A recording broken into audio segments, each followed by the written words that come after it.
Order! Order! You are an incorrigible delinquent at times. Behave yourself, man!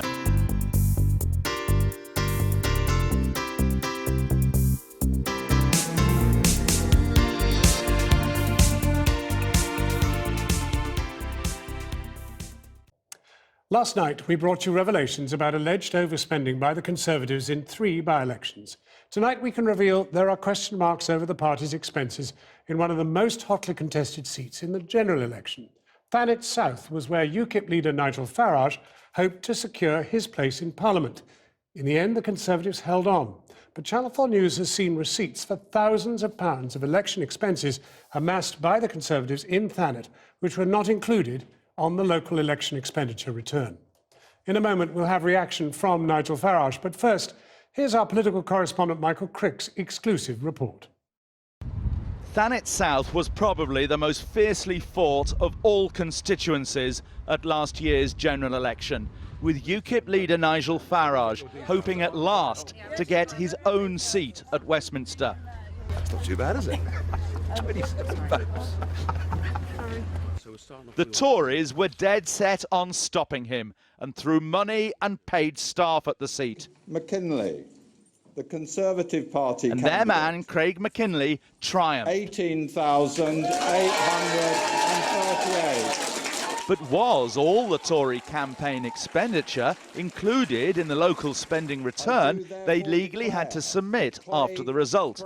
A return which crept in just below the legal spending cap of £15,016. Last month, we found the Tories left out of that return these bills for more than £14,000 at the Royal Harbour Hotel in Ramsgate, in the constituency, where we found senior party figures from London stayed for many nights. The Tories told us the bills weren't included on the Thanet South return because it was national spending, that the staff who stayed here worked on campaigns across the country. The hotel owner, who stood as a Tory for Thanet Council, recalls their stay. How many people did you have here staying from the Conservatives? I don't know, because they came and went, and depending on the, as people do, check in and check out, leave early, arrive late and things. But they had a few rooms block booked. Yeah. And this was quite an important place for them. I think it was Mr. Farage. Mr. Farage was going to be defeated by them, so I think they made sure that they had the right brains to do that here. Yeah, it was exciting times. It was a sort of headquarters for them. It was, yes. Well, all hotels become headquarters unofficially sometimes, but they all hang around and somewhere they can talk and eat and yeah, that's right. Now we found another local hotel, rather less smart, which doesn't appear on the Tories' Thanet South expenses either. The Margate Premier Inn isn't actually in the seat Nigel Farage fought, but nearby. Bills we've obtained include the name of Marion Little, a top Tory campaigner, much featured in our report last night. So were staff really here to thwart Farage? The rooms are registered to Conservative HQ in Westminster. The total bill, £4,242 for 6 campaign workers in all. The longest here, 12 nights. But those 2 hotels aren't the only questionable Tory expense from the Thanet South campaign. We've also found the Tories bought wraparound ads and other ads in 2 issues of Thanet Extra, a paper put out free in both Thanet seats, north and south. The party paid £16,483 for them, but declared them to the Electoral Commission as a national expense. True, the content in the ads was national rather than local, but we've had expert legal advice that such ads should still count as a local expense split between the 2 Thanet seats, given the paper's limited circulation area. If one were to add the 2 lots of hotel bills and a share of the newspaper ads to the Tories' official local return, they'd be 2.5 times over the legal limit. Whether the Conservatives exceeded the expense limits in Thanet South in the general election last May is a very different matter from the 3 parliamentary by-elections in 2014 on which this programme reported last night. For the 3 by-elections, the 12-month limit under which people can be prosecuted under the Representation of the People Act has now expired. But in Thanet South, the contest was only 9 months ago. So in theory, were a complaint to be investigated by the police or the Director of Public Prosecutions, then the MP, Craig McKinley, and his agent could have some explaining to do in court. Last night, Channel 4 News revealed how we'd found tens of thousands of pounds for hotel bookings during the 3 by-elections for paid Tory staff, many of them senior figures. And none of those bills we found appeared in their local expense returns. Yet Electoral Commission guidelines suggest hotels for party workers should be included. Last night, government whips issued this text message to Tory MPs.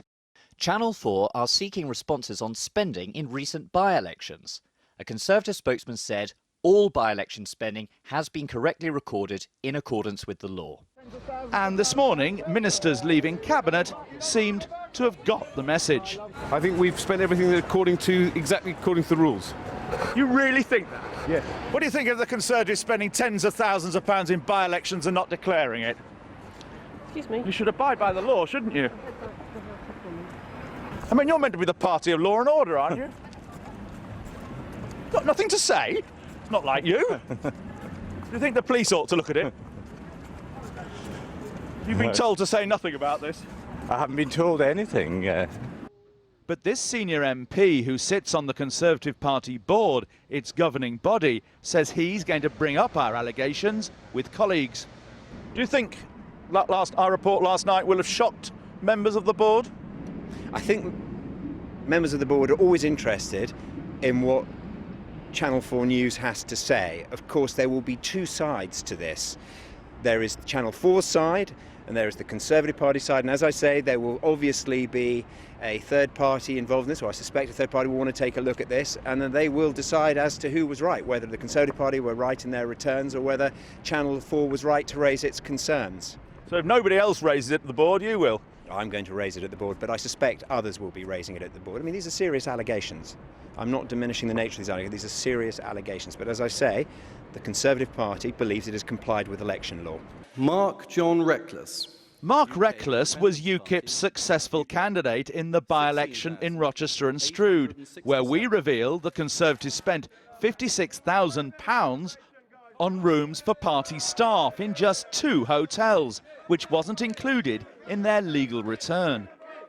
What you showed in your programme last night was quite extraordinary, and frankly, if that type of thing did happen and is allowed to continue, then our politics can just be bought up with people with the most money. Tonight, we know of 2 complaints being made to the police, including one from Michael Payne, Labour's candidate in the Newark by-election. He says he's asked Nottinghamshire Police to investigate our evidence. Meanwhile, the Electoral Commission have said they're still assessing what we revealed on this programme 3 weeks ago about the bills at the Royal Harbour Hotel. Well, joining us now is the leader of UKIP, Nigel Farage, who lost the Thanet South seat to the Conservatives at the general election. And I'm wondering why you haven't made a formal complaint yourselves, because we broadcast this information about the hotel bills in your constituency. Yeah, I've been complaining at several by-elections about the wholesale disregard for the law that the Conservative Party appear to have. What is interesting is why the Labour Party don't complain about any of this. I mean, this is a rather generalised answer to a very specific question. I'm moving on. Why have you not complained? Because I've got a referendum to fight. I don't look backwards in life, I look forwards. However, I think what you did last night and tonight, and we hear there have been some complaints today about the Newark by-election, I would be very surprised if a member of the public, or more than one member of the public, having watched that report, from Thanet, didn't make a But complaint. surely it's your kind of democratic obligation. People are being swindled in this way.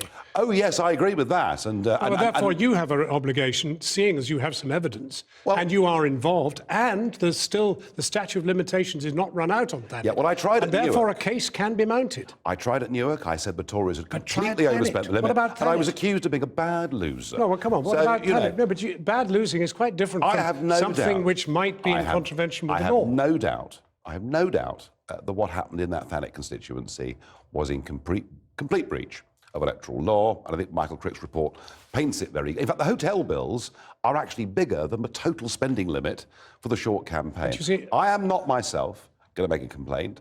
UKIP are not going to make a complaint, but if members of the public do, and I'd be very surprised if they don't...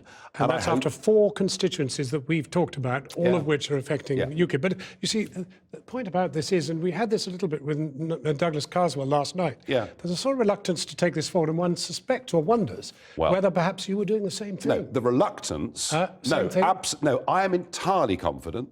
And we were very, very careful because we knew... Look, the Labour and Tory parties have had a pact on this. It's been going on for decades. They ignore the overspending of each other. We knew that if we won that seat, we'd overspend, they would come down on us like a ton of bricks. So are we compliant? Yes.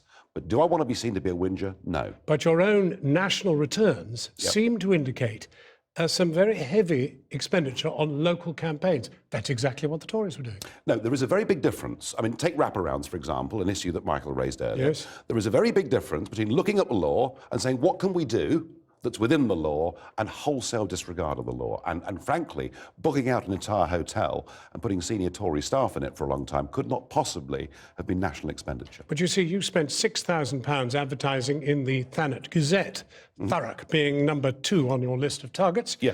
And you declared it as a national expenditure. Yes, our view was you could do things like wraparounds without naming the candidate, without promoting the candidate, and that was entirely within electoral law. That was the judgment we took. But what we're comparing that with is wholesale, willful disregard of the law. We had an election QC, a QC who specialises in election law last night on, and he said this is widespread. This has been going on for years. And they are flouting an old 19th century election law which needs reform. And yet you could be the agent of reforming Britain's democratic processes, and you don't want to be. I would like to reform this. I would scrap the entire postal voting system. And frankly, if the Conservatives have behaved like this... Well, why don't you get your MP in the House of Commons to do just that? What are they going to do in the referendum? But why don't you get your MP in the House of Commons, who has the power to do this, to raise it and get it done? Well, he did say last night he was prepared to write letters. It's all sort of I might not. I think if the public see a party complaining about itself, they say, oh, it's all sour grapes. Let the public pick up from these reports, and I'm absolutely confident they will. But you see, the awful thing is, you said it's a two-party thing, that Labour and the Tories get up to. But the truth of the matter is, it seems that everybody involved is really quite happy to let it go on. No. I mean, I have complained at by-election after by-election over the years about, as I say, postal vote rigging, overspending, and I've frankly been laughed at. And perhaps I'll be laughed at a bit less after these Channel 4 reports. Nigel Farage, thank you very much indeed for coming in. Michael, the wider implications? Well, I think you have to look at this within the current political context. The Conservative Party are pretty flush with funds right now. They raise a lot of money at the black and white ball that we saw a glimpse of last night in London. Whereas the other 3 parties, Liberal Democrats, Labour and UKIP, are relatively quite a lot poorer than them, particularly Labour at the moment, who are complaining that the trade union bill that's going through the Lords is going to deprive them, they claim, of £6 million a year. And, of course, the opposition parties are also suffering a cut from the short money, the state funding to political parties. But I do think that what we've been saying here over the last couple of days is probably going to make parties a lot more careful in future by-elections, at least for a while. It'll be very interesting to see whether the Conservatives, or indeed any other party, tries to mass book hotels in the forthcoming by-elections we're expecting in May. I suspect they won't. Although not that they're going to be big by-elections anyway. It's the tight contests where this sort of thing goes on, not just involving in the past, I think, Labour and the Conservatives, but also the Liberal Democrats. They used to do this stuff big time in the days when they used to win lots of by-elections in the 80s and 90s, and the Social Democrats before them. You're nothing but trouble. They're going to be sleeping under hedges, and it's all your fault.